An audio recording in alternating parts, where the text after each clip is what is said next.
Qu'ils soient de l'armée de terre, de la marine nationale ou de l'armée de l'air, depuis des décennies, les tireurs d'élite fascinent le grand public.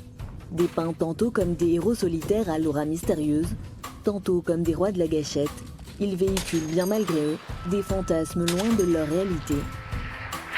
Un bon tireur pour moi, c'est quelqu'un qui arrive à suivre une constance de tir. C'est quelqu'un de très patient, posé, et qui met tout en œuvre pour réussir à toucher sa cible au premier coup. Ça demande énormément de travail et de rigueur. On n'est pas dans le cinéma, on n'est pas dans la virtualité, on est dans la réalité. Ce mois-ci, le Journal de la Défense vous invite à dépasser les clichés pour pénétrer dans le monde très fermé de ses experts et être au cœur d'une spécialité qui elle aussi doit s'adapter aux nouvelles menaces. Vous allez découvrir quelques-unes des missions de ces soldats rustiques, au sang-froid maîtrisé.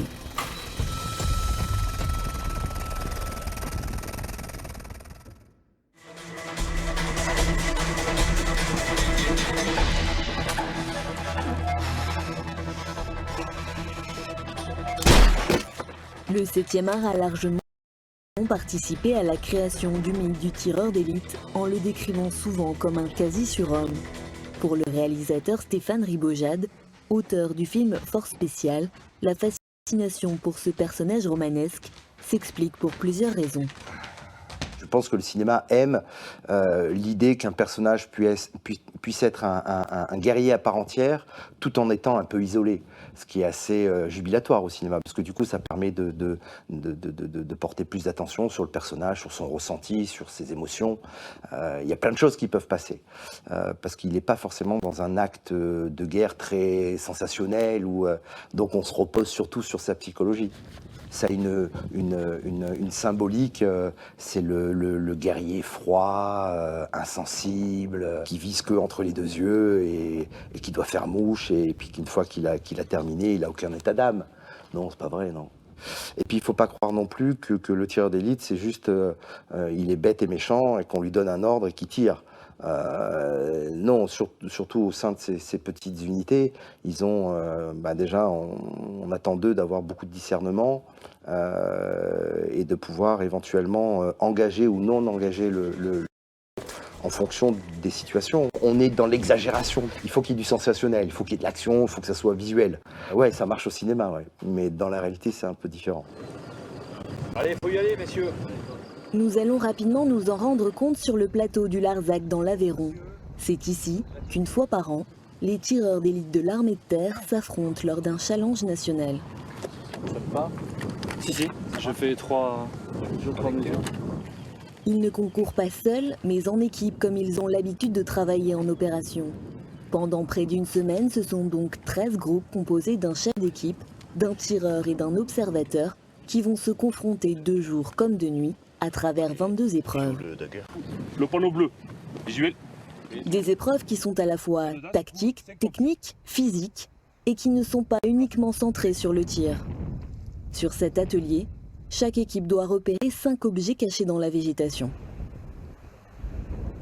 Une fois qu'ils prennent position, ils peuvent se mettre à genoux, mais interdiction de se déplacer sur leur zone d'installation. Donc il faut pouvoir durer dans la durée, il faut trouver la bonne position idéale.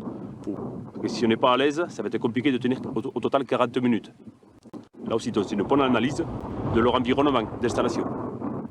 Tu vois face à toi le gros carré en pierre ? Oui. Ok, tu décales sur la gauche, tu verras une plaque d'immatriculation. J'ai besoin des chiffres. Un quart. Ah ouais ? Cette épreuve teste leur sens de l'observation, une qualité qui est primordiale chez ces soldats, car paradoxalement, le tir ne représente qu'une infime partie de leur métier, 10% de leur travail en moyenne. Vous mettez juste en arrière. Et dans 5 minutes, je vais vous donner les coordonnées. Le prochain point à atteindre. Sur le terrain, leur principale mission consiste surtout à collecter du renseignement, parfois même derrière les lignes ennemies. D'où l'obligation d'exceller dans l'art de passer inaperçu. Leur discrétion et leur patience vont d'ailleurs être évaluées dans un exercice d'approche. La piste, que vous voyez qui repart à direction le réceptacle LGI, qui va repartir et qui va arriver jusqu'à la position 12-01 où vous avez fait l'épreuve 12-01, tir dans la profondeur avec la mobile. Visuel ? C'est bon, ça vous parle ? Les équipes ont 4 heures pour s'infiltrer et rejoindre une zone de tir sans être détectées par les observateurs. Leur préparation doit donc impérativement respecter quelques principes. Il y a disons qu'il y a des trucs à pas faire, comme se faire les yeux tout noirs, des trucs comme ça. Ils vont tous revêtir la célèbre tenue de camouflage ghillie qui permet de se fondre dans l'environnement.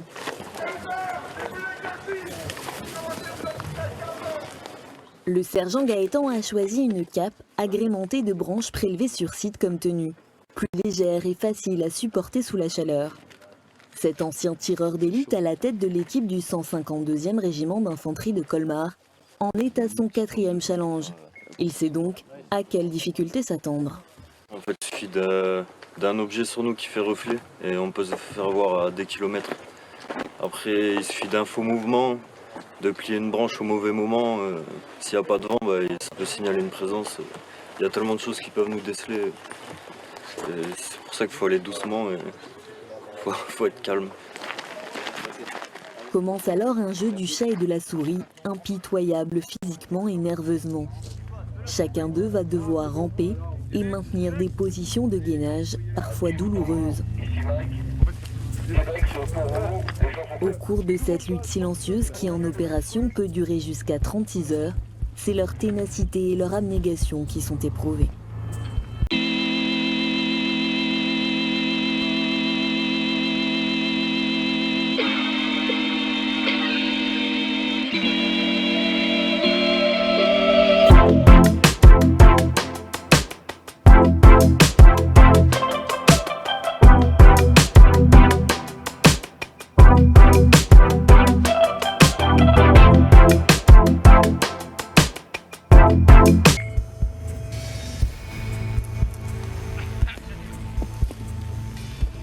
Allez l'équipe, debout. Debout l'équipe, on a fini, on rentre à la maison. Situés sur un point haut, les observateurs qui sont des instructeurs tireurs d'élite ne quittent pas leur monoculaire et anticipent les différentes tactiques mises en place. S'ils réfléchissent bien, ils vont déstabiliser les observateurs, c'est-à-dire nous, en nous faisant attendre. Ils peuvent se mettre à un point fixe et ne plus bouger.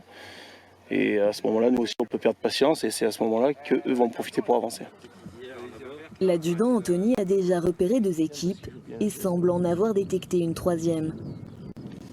Attendez. À droite, droite. Avancez.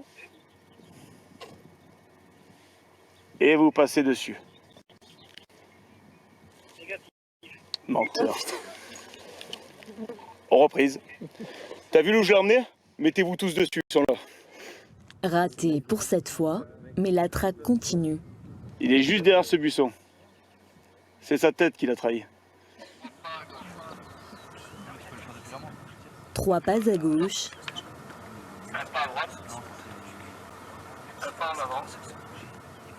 Quitte à écraser la cible, l'intuition de l'instructeur est bonne. Gaëtan et ses coéquipiers Anthony et Quentin sont démasqués à leur tour. Sans doute un peu trop tôt. Moi, je suis pas content. Ça n'a pas été assez loin. Ah, ça n'a pas été loin après. C'est compliqué à plusieurs équipes parce qu'on peut pas prendre les chemins qu'on veut parce qu'il y a notre équipe. Donc on se gêne un peu tous entre nous. Puis il y a énormément de découvertes. Pour avancer, c'est vraiment horrible quoi. Tu manges le sol et. C'est le genre d'endroit où normalement on s'aventure pas trop. Quoi. Ouais, voilà. Ou alors de nuit. Et là, 2 jours comme ça, c'est du suicide. Malgré leurs efforts, aucune équipe n'atteindra le point de rendez-vous. Cette fois, les évaluateurs ont gagné la partie. Le soir même, tous sont attendus pour un tir de nuit. Les trinômes doivent détecter les cibles thermiques, puis les neutraliser. C'est un travail de coordination avec un pointeur laser qui va ramener le tireur, lui qui a un intensificateur de lumière au niveau de sa lunette, sur la cible. Et une fois qu'il a l'acquisition d'objectif, il va la traiter dans la foulée. De jour, ils peuvent tirer jusqu'à 1800 mètres. Mais dans l'obscurité, les capacités sont plus restreintes. Avec leurs fusils de précision PGM et à l'aide de fusées éclairantes, ils vont pouvoir cibler des objectifs entre 500 et 800 mètres.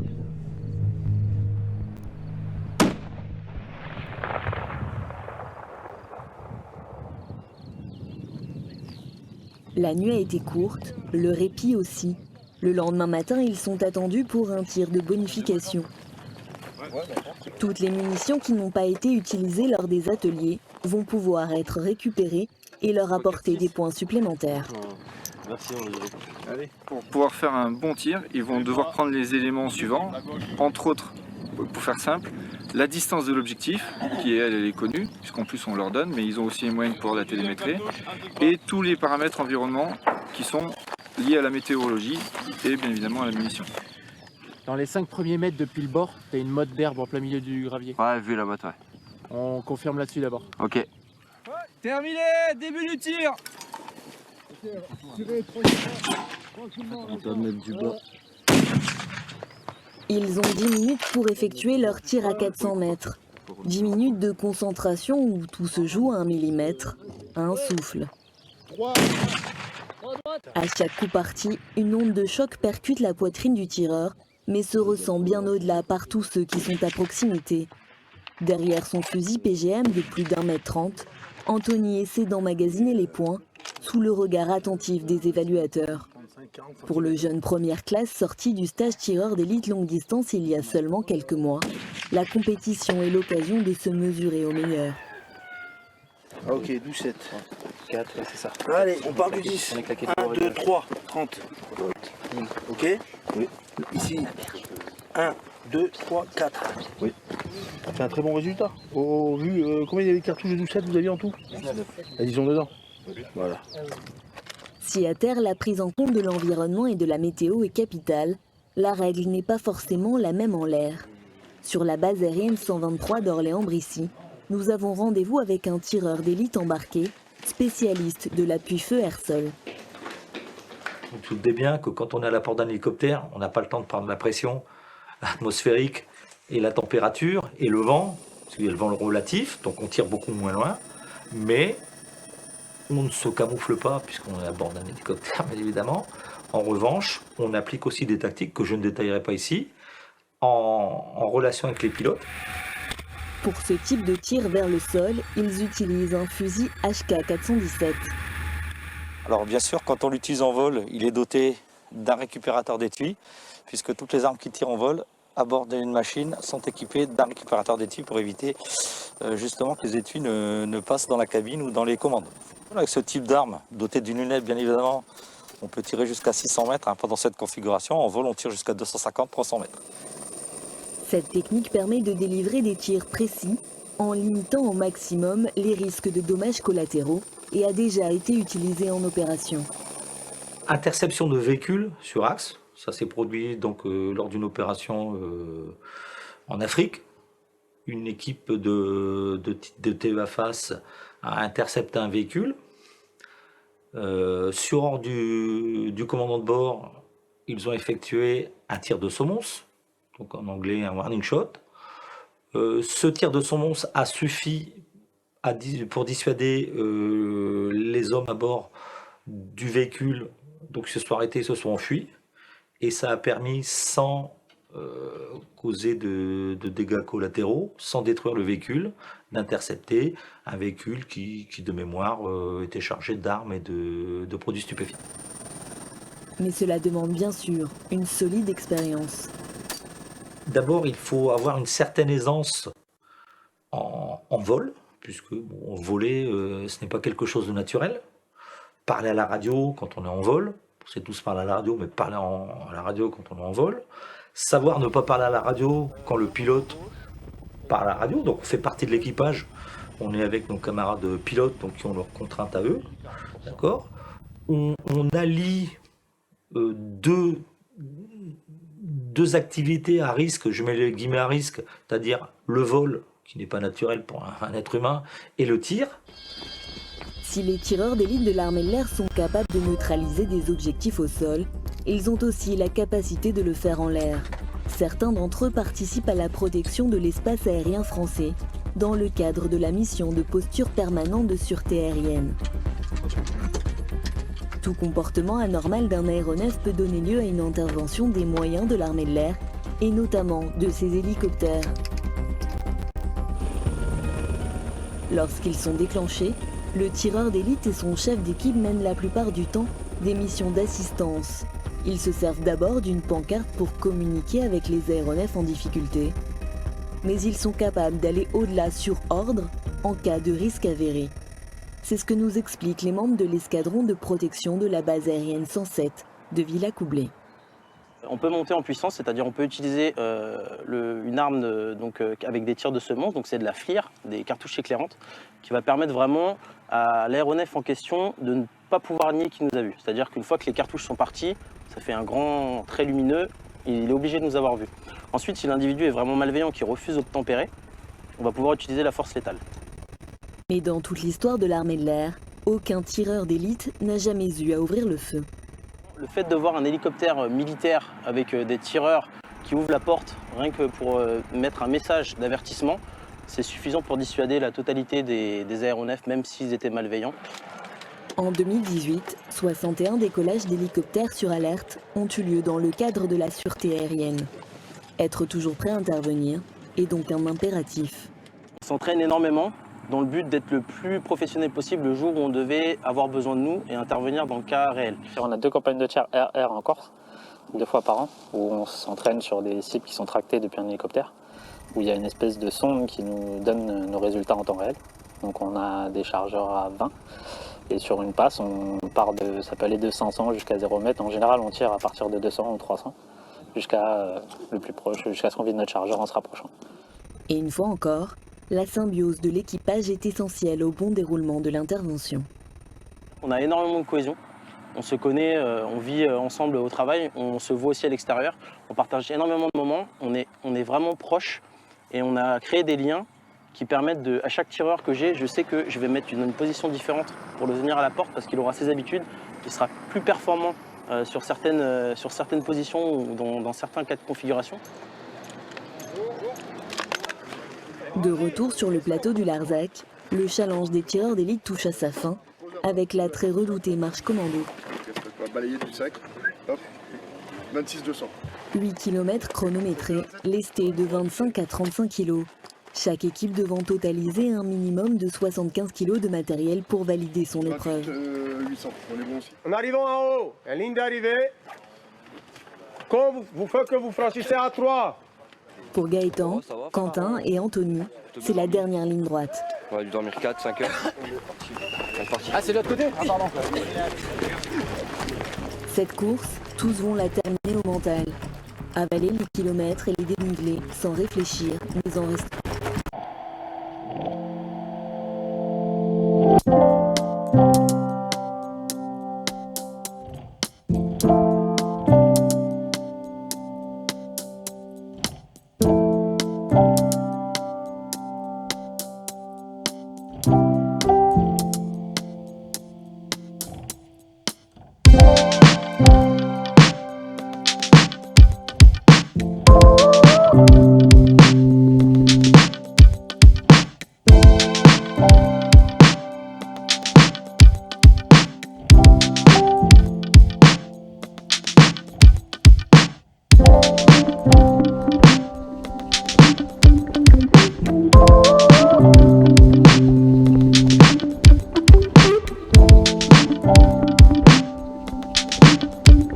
La course en 1h08, quand les meilleurs n'auront mis que 56 minutes.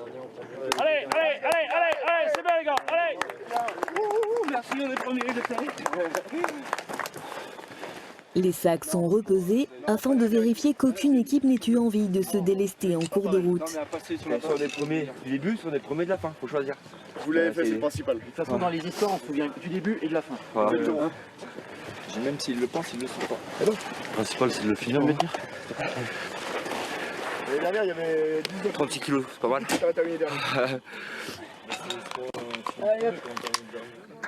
Une nouvelle fois, tous auront prouvé leur goût de l'effort et du dépassement de soi. Des qualités indispensables pour ces hommes.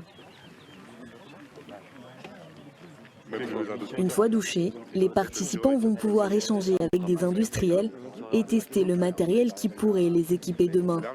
Dans un contexte de durcissement des conflits, la modernisation de l'équipement de ces soldats est une des priorités du ministère. Cette société on va vous présenter 2 produits, une lunette thermique et un calculateur balistique. Cette 7e édition a un côté un petit peu innovation, puisqu'effectivement la section technique de l'armée de terre est présente, avec un certain nombre d'industriels qui sont venus présenter des matériels. Et puis une équipe, dans les 13 équipes qui ont participé à ce challenge national, eh bien, une équipe qui était équipée de matériel innovant, voilà, donc dans une logique un petit peu expérimentale. Cette année est une année de réflexion. Il s'agit aussi de construire, je dirais, la capacité tram, tireur de précision, tireur d'élite du futur. Alors, il y a une première échéance qui sera en 2020, puisque le fusil, l'armement de dotation des tireurs d'élite longue distance, donc le PGM 12-7 sera rétrofité, donc il sera valorisé. Donc c'est une échéance importante, voilà, qui permettra justement de ce que je disais tout à l'heure, hein, de conserver la supériorité à la fois technologique et puis doctrinale sur nos adversaires. Alors, en priorité... Dans cette recherche d'outils plus performants, rien n'est laissé au hasard. On se pose beaucoup de questions sur les calibres, l'amélioration de notre armement.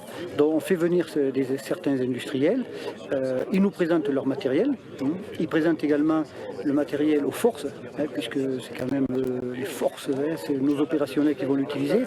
Souvent on dit oui mais ce matériel ça fait 400 grammes de plus. Oh, c'est rien 400 grammes, des fois quand on a pris un poids, du poids 400 grammes c'est rien du tout. Mais si vous rajoutez 400 grammes par-ci, 400 grammes par-là, les munitions, tout ça, ça fait énormément, ça fait du poids. À la fin, les opérationnels, c'est des sacs de 40 voire 50 kilos qui portent sur le dos. Donc c'est vrai que le but c'est le poids, mais après il y a aussi la technique. Il faut avoir une arme voilà, qui tire à certaines distances, les distances que l'on demande, et également dans l'optique ou l'optronique, il faut avoir du matériel de qualité. Enfin, arrive l'heure des résultats. Je félicite toutes les équipes, de la première équipe à la dernière équipe, voilà, pour avoir participé à ce rendez-vous annuel de très haut niveau, puisque le niveau est particulièrement relevé.